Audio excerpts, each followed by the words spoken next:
देखिए बेटा, अभी नेक्स्ट टॉपिक है हमारे पास में एक्सेलरेशन ड्यू टू ग्रेविटी। देखिए इसके बारे में हम पहले भी पढ़ चुके हैं। ग्रेविटी क्या है? ग्रेविटी मैंने बताया था कि अर्थ जो है हर एक ऑब्जेक्ट को अपनी तरफ क्या कर रही है, अट्रैक्ट कर रही है अपने सेंटर के टुवर्ड्स। मान लो मेरे पास में क्या है, पेन है, अगर मैं इसको क्या करती हूँ, फ्रीली फोल्ड करती हूँ, कहाँ जाके गिरेगी? ये अर्थ के तरफ गिरेगी। क्यों गिरेगी?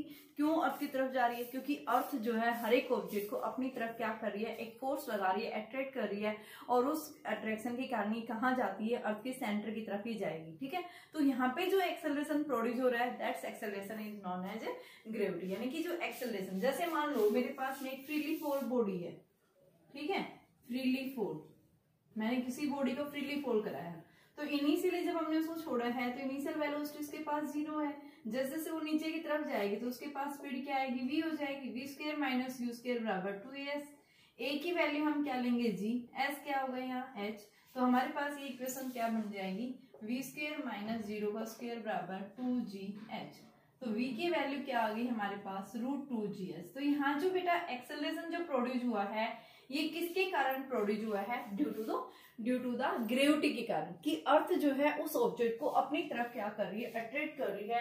तो हम उस फोर्स को क्या बोलते हैं, क्या है वो, ग्रेविटी है। अगर जो फोर्स लगा रही है, अपनी तरफ खींच रही है, तो उस फोर्स को हम क्या बोलते हैं, फोर्स ऑफ ग्रेविटी। और जो एक्सेलरेशन यानी कि वो नीचे की तरफ जा रहा है, स्पीड चेंज होती जा रही है, इनिशियल स्पीड 0 थी, जैसे जैसे वो नीचे की तरफ जा रहा है तो अर्थ उस ऑब्जेक्ट को अपनी तरफ क्या कर रही है, खींच रही है, वो ऑब्जेक्ट नीचे की तरफ जा रहा है। तो यानी हम क्या बता रहे हैं भाई, स्पीड बढ़ रही है, स्पीड बढ़ रहेगी, तो यानी बॉडी एक्सेलरेटेड मोशन में। और यहाँ जो एक्सेलरेशन प्रोड्यूस होगा ड्यू टू द ग्रेविटी के कारण, that's acceleration is known as, क्या वो है, वो एक्सेलरेशन ड्यू टू ग्रेविटी। ठीक है, अब बात आती है हमारे पास में कि स्मॉल जी और कैपिटल जी में फिर बेसिक डिफरेंस क्या है, what is the relation between acceleration due to gravity and gravitation. तो देखिए मैंने ग्रेविटेशन बताया था बेटा, ग्रेविटेशन क्या है, और ग्रेविटी मैंने स्टार्टिंग में जब फर्स्ट हमने ये लेक्चर स्टार्ट किया था उसके अंदर भी हमने इसके बारे में इंट्रोड्यूस किया था। अभी आता है मेरे पास में कि what is the relation between small G and capital G, between G and, सबसे पहले हम जी देखते हैं। मान लो ये मेरे पास में क्या है, अर्थ सरफेस है, ठीक है, ये अर्थ का क्या है, सेंटर है, इसका मास क्या है, अर्थ का m है, इसकी रेडियस क्या गिवन है, r। यहाँ इस सरफेस के ऊपर, अर्थ के सरफेस के ऊपर बॉडी रखी हुई है, उस बॉडी का मास कहाँ क्या है, m। वेट किधर एग्जर्ट कर रहा है, डाउनवर्ड, क्योंकि अर्थ उसको अपनी तरफ खींच रही है। तो यहाँ पे हम क्या बताते हैं, mg। जितना डाउनवर्ड फोर्स लगा रही है, यानी कि फोर्स ऑफ ग्रेविटी जितना लग रहा है उतना ही, यानी कि इन दोनों के बीच में अट्रैक्टिव फोर्स। तो ये मैं क्या लिख दूंगी, mg बराबर में gm by R square, m से m कैंसिल, तो बेटा g मेरे पास में क्या आया, gm बाई आर स्क्वायर। तो यानी हम क्या बता रहे हैं, अर्थ के सरफेस के ऊपर g की वैल्यू जो आती है वो किसके इक्वल है, gm बाई आर स्क्वायर। ठीक है, तो यहाँ पे हमने क्या देखा, तो ग्रेविटेशनल फोर्स जो आ रहा है बॉडी का m, वो अर्थ के सरफेस के ऊपर जब रखी हुई थी तो हम क्या बता रहे हैं, जिसका अर्थ का मास क्या है, m है, तो इनके बीच में जो ग्रेविटेशनल फोर्स ऑफ अट्रैक्शन आ रहा है वो किसके इक्वल है बेटा, फोर्स ऑफ ग्रेविटी के इक्वल आ रहा है। ठीक है, ये फोर्स कैसा है, फोर्स ऑफ ग्रेविटी डाउनवर्ड जा रहा है, और ये क्या है, ग्रेविटेशनल फोर्स, क्योंकि दोनों के बीच में एक फोर्स ऑफ अट्रैक्शन भी आएगा। न्यूटन ने बताया था कि every body attract to each other if they are placed at a distance. तो जब इन दोनों को एट ए स्मॉल डिस्टेंस के, ये तो भाई आपकी अर्थ है, अर्थ का मास m है, ये हमने बता दिया है, और ये क्या है, बॉडी, तो इन दोनों के बीच में भी क्या आएगा, एक ग्रेविटेशनल फोर्स ऑफ अट्रैक्शन जो है वो फोर्स ऑफ ग्रेविटी से बैलेंस हो रहा है। तो हम अर्थ के सरफेस के ऊपर जी की वैल्यू क्या बताते हैं, मैक्सिमम, और ये वैल्यू हमारे पास में क्या आती है, gm बाई आर स्क्वायर के इक्वल होगा। ठीक है, बट अब देखिए बेटा, इस जी की वैल्यू हर जगह यही नहीं रहेगी। ये कहाँ पे है, ये अर्थ के सरफेस पे है, ये डिपेंड कर रहा है किसके ऊपर, ग्रेविटेशनल कांस्टेंट पे, मास के ऊपर। ये मास किसका है, किसी भी प्लेनेट का हो सकता है, रेडियस क्या है, दूसरे प्लेनेट की भी हो सकती है। यहाँ हम किसकी बात कर रहे हैं, अर्थ की बात कर रहे हैं।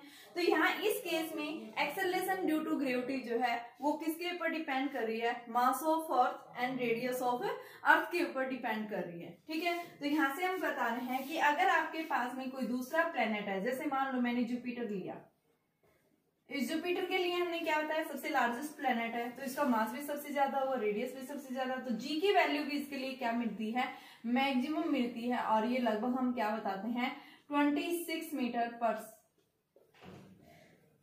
जी की वैल्यू मिलती है। ठीक है, अदर प्लैनेट्स के लिए इसकी वैल्यू क्या है, सबके लिए स्मॉलर है। तो यहाँ पे भी हम क्या बता रहे हैं कि जो जी है ये किसके ऊपर डिपेंड करता है बेटा, mass and radius of the planet.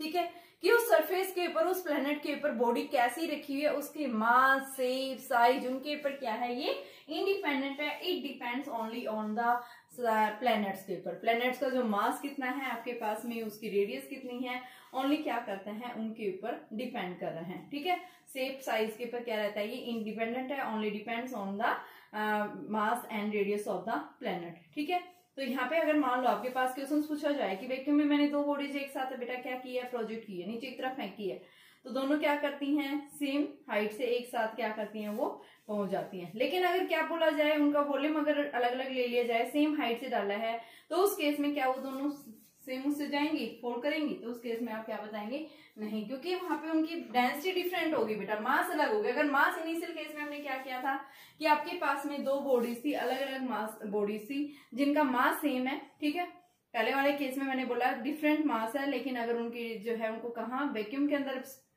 Fold किया गया है, गिराया गया है, तो दोनों एक साथ पहुंचती है। लेकिन अगर हम क्या ले रहे हैं, मास सेम ले रहे हैं, बट वॉल्यूम अगर उनका क्या ले लिया है, डिफरेंट ले लिया है, तो उस केस में वो एक साथ जो है ग्राउंड के ऊपर नहीं आएंगी, क्योंकि उनके मोशन को अपोज करने के लिए एक अपोजिट डायरेक्शन में फोर्स लग जाता है। तो यहाँ पे हम क्या बताएंगे, जी की वैल्यू, जी के लिए क्या फॉर्मूला है। तो आज हमारे पास ना सबसे पहले इसी के न्यूमेरिकल्स करेंगे, जी बराबर GM बाई आर स्क्वायर। ठीक है, जी की वैल्यू हम निकालते हैं अर्थ के सरफेस पे। जी क्या है, ग्रेविटेशनल कांस्टेंट -11, मास क्या है, mass of earth, mass of earth कितना है 5.08 इंटू 10 पावर कितना होता है बेटा 24 हमारे पास में क्या है, मास है ये। ठीक है, हम इसकी वैल्यू पुट करते हैं तो हमारे पास में जो मास आएगा, इस मास की वैल्यू देखो मैंने अभी बताई है, कितना होता है बेटा मास 5.08 इंटू 10 पावर 24। ठीक है, ये वैल्यू हम पुट करते हैं, तो यहाँ से इसकी वैल्यू पुट करने पर हमारे पास में वैल्यू जो आती है, तो आपके पास में 10 पावर 24 अपॉन में रेडियस 6.4 इंटू 10 पावर 6 का स्क्वायर, तो ये वैल्यू 9.8 मीटर पर सेकेंड अर्थ के सरफेस पे वैल्यू मैक्सिमम होती है। लेकिन अगर सेंटर के ऊपर बात करें, द सेंटर ऑफ द जी क्या होगा, 0। इस जी की वैल्यू प्लेस टू प्लेस हमेशा क्या करती है, वेरी करती है, हर जगह इसकी वैल्यू फिक्स नहीं होती। ठीक है, बट कैपिटल जी जो है ग्रेविटेशनल कांस्टेंट, यूनिवर्सल कांस्टेंट भी कहा जाता है इसको।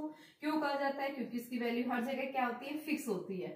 ठीक है, ये क्या करती है, मीडियम के ऊपर डिपेंड नहीं करती, बट स्मॉल जी जो है वो मीडियम के ऊपर डिपेंड करती है कि वो बॉडी कहाँ पे है। ठीक है, तो ये हम क्या बताते हैं, रिलेशन है किसके बीच में, small G and capital G के बीच में। जी, स्मॉल जी जो है वो अलग अलग बॉडीज के लिए अलग अलग वैल्यू है। जैसे मेरे पास में क्वेश्चंस देखिए किस टाइप के यहाँ से क्वेश्चंस पूछे जाते हैं, मैं पहले इसी के रिलेशन के ऊपर क्वेश्चंस करवा रही हूँ। तो देखिए बेटा, आपके पास क्वेश्चन दिया हुआ है कि आपके पास में एक बॉडी है, उस बॉडी का वेट जो है 54 किलोग्राम फोर्स है, कहाँ पे, अर्थ के सरफेस पे। एक बॉडी है, उस बॉडी का वेट है 54 kilogram force on the earth surface. क्या गिवन है, ये आपके पास में वेट दिया हुआ है। ठीक है, अभी पूछ रहा है how much will it weight on the surface of Mars, उसका वेट क्या हो जाएगा मार्स के सरफेस, मार्स मंगल ग्रह जो आपके पास में, उसके सरफेस पे वेट क्या होगा। अगर वहां पे मार्स का जो मास है वो 1/9 है रेडियस आपके मास के कंपेरिजन,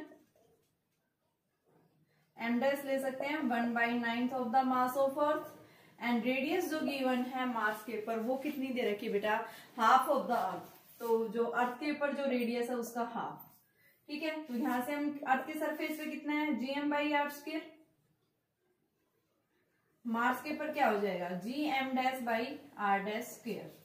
तो यहां से आप करो divide, G' by G, GM' by R' square, GM by R square, G से G cancel, M' by M, R by R' का whole square, M' by M, M' की वैल्यू हमारे पास में किसके इक्वल है, देखिए M' किसके इक्वल है, M/9। तो यहाँ पे मैं M/9 और M की वैल्यू जो है एज इट इज R' किसके इक्वल है, आपके पास में R/2।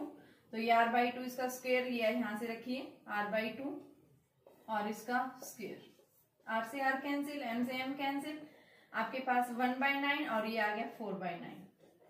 तो क्या लिखेंगे 4/9 जी डैश पूछा है तो ये 4/9 जी। तो ये बेटा आपके पास जी की वैल्यू देखो, मास वेट पूछा है, यहाँ से मैं इसको मल्टीप्लाई कर दूंगी एम से दोनों साइड से, क्योंकि वेट क्या होता है mg। तो उस केस में हमारे पास में क्या आ जाएगा mg dash is equal to 4/9 mg।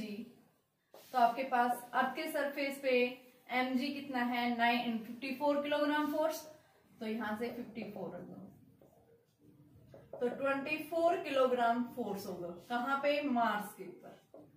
यही पूछा था। क्यों चेंज हुआ, क्योंकि जी डैश की वैल्यू, जी की वैल्यू वहां क्या हो गई चेंज हो गई। ठीक है, जी की वैल्यू कितनी आ रही है 4/9 जी आ रहा है। ठीक है, तो इस वजह से वहां पे क्या होगी बेटा आपके पास में फोर्स वेट जो है उस बॉडी का चेंज हो गया। देखो क्वेश्चन क्या था कि भाई अर्थ है आपके पास, अर्थ के सरफेस पे कोई एक बॉडी है, उस केस में जो है मास अर्थ का m मान लिया, रेडियस उसकी हमने क्या मान रखी r मान रखी। जब कोई भी बॉडी अर्थ के सरफेस पे थी तो उसका वेट जो है 54 किलोग्राम फोर्स है। लेकिन अगर उसी बॉडी को आप कहाँ ले गए मार्स पे लेके गए, जहां पे मार्स का मास जो है वो क्या है अर्थ के मास से 1/9, रेडियस जो है मार्स की हाफ है, तो वहां पे बताइए वेट क्या होगा उसका। तो मैंने अभी रिलेशन बताया था G बराबर GM/r²। अर्थ के सरफेस पे ये रिलेशन और मार्स के सरफेस पे ये ले लिया GM dash by R dash square. यहाँ से M डैश और R डैश की वैल्यू पुट कर दी है मैंने। ठीक है, यहाँ से हमने सोल्व कर दिया, ये G डैश की फॉर्म में आएगा, G डैश बराबर 4/9 जी। अब मुझे निकालना क्या है वेट निकालना है, तो वेट निकालने के लिए मैं इसको क्या करूंगी m से दोनों साइड से मल्टीप्लाई कर दिया। ये हमारे पास mg है, mg मतलब क्या है अर्थ के सरफेस पे वेट, और अर्थ के सरफेस पे वेट आपको दिया हुआ है कितना है 54 kg। ठीक है, ये वैल्यू हमने यहाँ से पुट कर दी है। ठीक है, दूसरा क्वेश्चन दिया हुआ है अगर अर्थ की रेडियस को इंक्रीज कर दिया जाए, अगर अर्थ की रेडियस को क्या कर दिया जाए बेटा increase by a factor 5, what factor would be the density have to be change, उसकी डेंसिटी को कितना चेंज किया जाएगा, what would be change to the density to keep the value of acceleration due to gravity will be same. Acceleration due to gravity को रिमेज क्या रखा गया है सेम रखा गया है। तो यहां से इसने पूछा अगर रेडियस को 5 फैक्टर इंक्रीज कर दिया तो बताइए डेंसिटी में कितना चेंज आएगा, कितना फैक्टर इंक्रीज करेंगे when the value of acceleration due to gravity will remain same। जब भी आपके पास इस तरह से क्वेश्चंस होते हैं यानी डेंसिटी की बात करता है तो उस केस में आप ये फॉर्मूला याद रखिए GM/r²। मास होता है बेटा वॉल्यूम इंटू डेंसिटी, वॉल्यूम हमारे पास 4/3 पाई r³ इंटू डेंसिटी। ठीक है, ये वैल्यू हम यहाँ पुट करेंगे तो G मेरे पास क्या आएगा G/r² इंटू 4/3 पाई r³ इंटू में रो, r² से r² कैंसिल यानी 4/3 पाई r रो जी। क्या है ये g आया हमारे पास में। ठीक है, ऐसे मैं क्या कर रही हूँ यहाँ से डेंसिटी की फॉर्मूला निकालो, यहाँ से 3g/4 पाई r g आ गई अर्थ के सरफेस पे ये। अब ये बोल रहा है कि अगर r डैश को क्या कर दिया 5 फैक्टर बढ़ा दिया है तो रो डैश पे क्या इफेक्ट पड़ेगा। तो हमारे पास रो डैश किसके इक्वल आ जाएगा 3g/4 पाई 5r इंटू में g। तो बेटा यहां से आपके पास रो डैश बाई रो को डिवाइड कर दो तो ये आपके पास में 3g/4 पाई 5r g इंटू में 3g/4 पाई r g। 4 से ये कैंसिल हो जाएगा, r से r कैंसिल, g से g कैंसिल, 3g से 3g कैंसिल, यानी रो डैश क्या आ गया रो/5, यानी इनिशियल से क्या आ गया 1/5। वैल्यू क्या हो रही है डिक्रीज हो रही है, डेंसिटी जो है आपकी कितना फैक्टर डिक्रीज हो जाएगी चेंज हो जाएगी 1/5 फैक्टर चेंज हो जाएगी। अब जैसे आपके पास एक क्वेश्चन दिया हुआ है अगर अर्थ की रेडियस को 2% डिक्रीज कर दिया जाए, ठीक है अर्थ की रेडियस को अगर 2% क्या कर दिया जाए बेटा श्रिंक कर दिया जाए, मास रिमेन सेम है, तो बताइए एक्सेलरेशन ड्यू टू ग्रेविटी में क्या चेंज आएगा। ठीक है, रेडियस को क्या कह रहा है 2% श्रिंक कर दिया है, mass remain same, then what would be the value of g, g में कितना % चेंज आएगा। तो सबसे पहले G बराबर GM/r²।